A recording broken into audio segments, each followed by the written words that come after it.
প্রদেশ কংগ্রেসের উদ্যোগে আজ মহারাজা বীর বিক্রম কিশোর মানিক্য বাহাদুরের ১১৭তম জন্মবার্ষিকী যথাযোগ্য মর্যাদায় পালন করা হয়।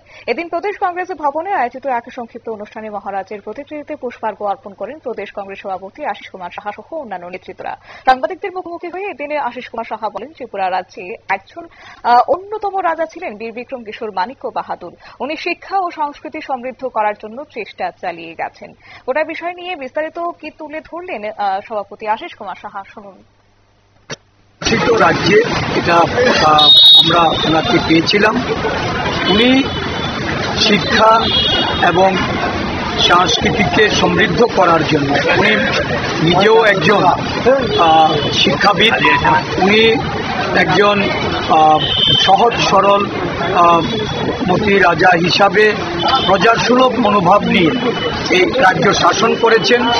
এই রাজ্যে আমরা বর্তমানে যে শিক্ষা প্রতিষ্ঠান থেকে শুরু করে বিভিন্ন আমাদের স্কুল, কলেজ, বিভিন্ন সাংস্কৃতিক কেন্দ্র, এইগুলি বীর বিক্রম মানিক্য বাহাদুরের ওনার সময়কালেই এই স্থাপিত হয়েছে। মহারাজা বীর বিক্রম মহাবিদ্যালয়।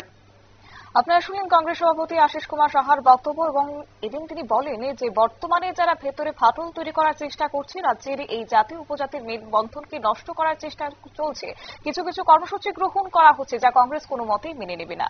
পাশাপাশি তিনি রাজ্যবাসীর কাছে জাতি উপজাতির মেলবন্ধনকে সুদৃঢ় করে শান্তি ও সম্প্রীতি বজায় রাখার আহ্বান জানান। নিয়ে নিচ্ছে ছোট্ট একটি বিজ্ঞাপন বিরতির সঙ্গে থাকুন।